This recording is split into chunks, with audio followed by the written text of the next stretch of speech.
First, there's arousal. Arousal you would experience as tightening of muscles, holding a breath, or fixation like that looking at the screen.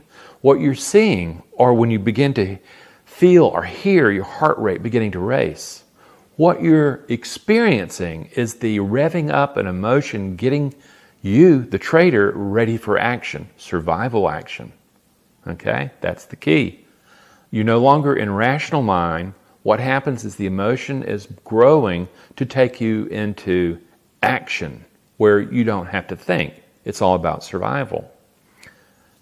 Now, this is the very place that change can happen. More about that a little later. The second component is feeling. Feeling is not touchy-feely.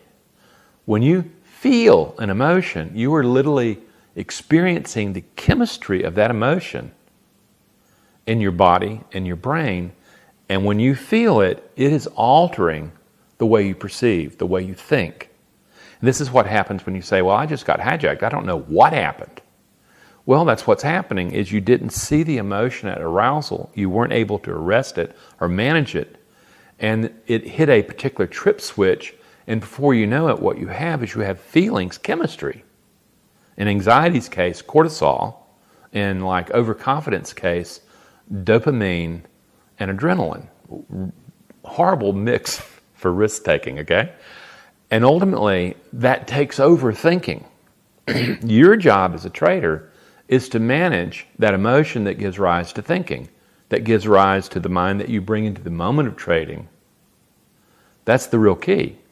So now we've got feeling and we've got arousal. The next part of an emotion that you really need to know about is motivation. Motivation is attack, avoid, approach. Attack, avoid is that basically the fight-flight response, and that's what all that building of energy is about. And that's what you do not want. You want to be able to notice the emotion growing. You want to manage the intensity, but you want to direct it away from fight-flight into approach. Into approach, that is that calm, confident, calm mind that you want for trading. You have the discipline. You have the curiosity. You're calm, you're cool, you're collective. Approach motivation.